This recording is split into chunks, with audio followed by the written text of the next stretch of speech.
এবার রাজ্য সরকারের স্বাস্থ্যসাথী কার্ডকে অস্বীকার করল বারাসাতের নারায়ণী সুপার স্পেশালিটি হাসপাতাল কর্তৃপক্ষ।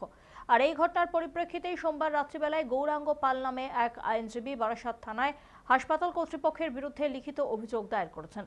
গৌরাঙ্গ পালের অভিযোগ, তার স্ত্রী বিগত 1.5 বছর ধরে কিডনি সংক্রান্ত অসুখে ভুগছেন, আর তারই চিকিৎসা করাতে এখনো পর্যন্ত নারায়ণা হাসপাতালকে প্রায় 48 লক্ষ টাকা চিকিৎসা খরচ বাবদ প্রদান করেছেন। কিন্তু বর্তমানে তার আর্থিক অবস্থা তলানিতে ঠেকায় তিনি রাজ্য সরকারের দেওয়া স্বাস্থ্যসাথী প্রকল্পের মাধ্যমে ডায়ালিসিস সহ অন্যান্য চিকিৎসার জন্য আবেদন করেন নারায়ণা হাসপাতাল কর্তৃপক্ষের কাছে। কিন্তু অভিযোগ, সেই হাসপাতাল কর্তৃপক্ষ সেই আবেদন উড়িয়ে দিয়েছেন। আইনজীবীর ভাষ্য অনুযায়ী হাসপাতাল কর্তৃপক্ষের দাবি, নগদে চিকিৎসা করলে তবেই চিকিৎসা পাবেন আইনজীবীর স্ত্রী। এদিকে আইনজীবী গৌরাঙ্গ পালের স্ত্রীর অবস্থা অত্যন্ত সংকটজনক। তাকে ওই হাসপাতাল থেকে এখন অন্যত্র স্থানান্তরিত করার কোনো সুযোগ নেই, অথচ আর্থিকভাবে সর্বশান্ত আইনজীবী গৌরাঙ্গ পালের স্ত্রীর চিকিৎসা রাজ্য সরকারের স্বাস্থ্যসাথী কার্ডের মাধ্যমে সুযোগই দিচ্ছে না বারাসাতের এই সুপার স্পেশালিটি হাসপাতাল। জানা গিয়েছে, এটা শুধু প্রথম নয়, এর আগেও হাজার হাজার অভিযোগ জমা পড়েছে বারাসাতের নারায়ণা হাসপাতালের বিরুদ্ধে। কিন্তু অজ্ঞাত কারণে সব অভিযোগই ধামাচাপা পড়ে গিয়েছে। ঝুড়ি ঝুড়ি অভিযোগ থাকা সত্ত্বেও পুলিশ প্রশাসন বা স্বাস্থ্য দপ্তরের তরফ থেকে কোনো পদক্ষেপ নেওয়া হয়নি। তবে স্থানীয় সূত্রে খবর, রাজ্যের এক প্রভাবশালী মন্ত্রীর পরিবারের সদস্য এই হাসপাতালের পরিচালন সমিতির সঙ্গে যুক্ত। তাই এই হাসপাতালের এত বেপরোয়া মনোভাব দেখতে সাহস হয় সাধারণ রোগী এবং তার পরিবার পরিজনদের ক্ষেত্রে। পাশাপাশি কোনো বড় পদক্ষেপ নিতেও সাহস পায় না রাজ্য স্বাস্থ্য দপ্তর বা পুলিশ প্রশাসন। এদিন বারাসাত জেলা আদালতে বারবার অ্যাসোসিয়েশনের শীর্ষস্থানীয় আইনজীবী নেতারা বারাসাত থানার আধিকারিকদের সঙ্গে দেখা করার চেষ্টা করেন এবং করেনও। তথা বারাসাতের শহর সহ আশেপাশের প্রায় 6-7টি থানা এলাকার নাগরিকদের প্রতিনিয়ত হয়রানির প্রকৃত তথ্য তুলে ধরা হয়।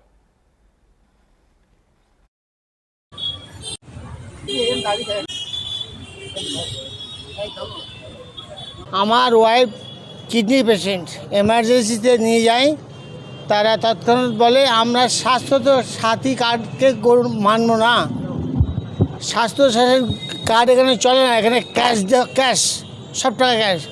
আজ 1.5 বছর আগের ঘটনা, এখনও পর্যন্ত আমার ওয়াইফ মৃত্যুর সঙ্গে পাঞ্জা হচ্ছে, ওই নারায়ণীতেই ভর্তি আছে। এরা বারে স্বাস্থ্যসাথী কার্ডকে এইভাবে বলছে, এই কার্ড দিয়ে নাড়ালে পয়সা পাওয়া যাবে না, ক্যাশ থাকলে আসুন, ক্যাশে পেমেন্ট করতে হবে। এই আমার ওয়াইফ নাই অবস্থা, আমার পয়সা আছে, আমি পাচ্ছি। এই পর্যন্ত 42 লক্ষ টাকা খরচা করেছি, স্বাস্থ্যসাথীর একটু কোনো রকম সুবিধা পাইনি। 7 মাস আগে নাম লিখিয়েছি ওই নারায়ণীতে স্বাস্থ্যসাথীর সুবিধার জন্য, আজ পর্যন্ত সেই সুবিধা তারা দেয়নি। তাদের বক্তব্য হলো, আমরা এই মানি না, গভর্নমেন্টের এই পশ্চিমবঙ্গ গভর্নমেন্ট, ওয়েস্ট বেঙ্গল গভর্নমেন্টের লাইসেন্স নিয়ে তারা ব্যবসা করছে। আর ওয়েস্ট বেঙ্গল গভর্নমেন্টের স্বাস্থ্যসাথী প্রকল্প একটা ভালো জিনিস, আম পাবলিকের স্বাস্থ্য, যাতে স্বাস্থ্যের ব্যাপারে যখনই অসুবিধা হচ্ছে এটা দেখালে হয়তো। সেই গভর্নমেন্টের লাইসেন্স নিয়ে ব্যবসা করছে ওয়েস্ট বেঙ্গলে, অথচ এই গভর্নমেন্টের স্বাস্থ্যসাথীর প্রকল্প মান্যতা দেওয়ার নাম নেই।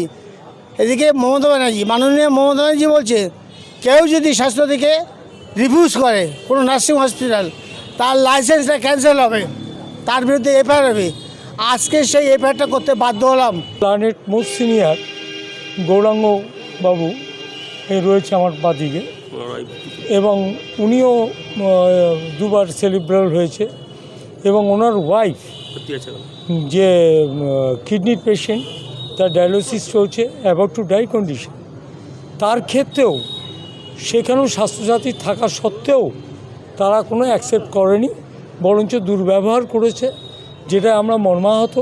এবং আমরা সাধারণ লোক হিসাবে, আমরা লয়ার হিসাবে নয়, আমরা যেটা সাধারণ লোকের হয়ে আমরা বলি, তেমনি আমাদের স্বার্থও যখন লেগেছে, সুতরাং আমরা সবাইকে নিয়েই আমাদের এই পথ চলা, এবং প্রতিটা মানুষ, দুস্থ মানুষ যেন স্বাস্থ্যসাথীর সুবিধা পায়, তার জন্য আজকে আমরা বাধ্য হয়ে আমাদের গৌরাঙ্গবাবু এবং আমাদের বিকাশবাবু রয়েছে সিনিয়র অ্যাডভোকেট, এবং আমাদের লার্নেড অ্যাডভোকেটসরা রয়েছে, সেখানে এসে আমরা একটা কমপ্লেন লজ করলাম, অ্যান্ড অ্যাকর্ডিংলি একটা এফআইআর স্টার্ট হয়েছে। এখন প্রসিডিংয়ে বলা যায়।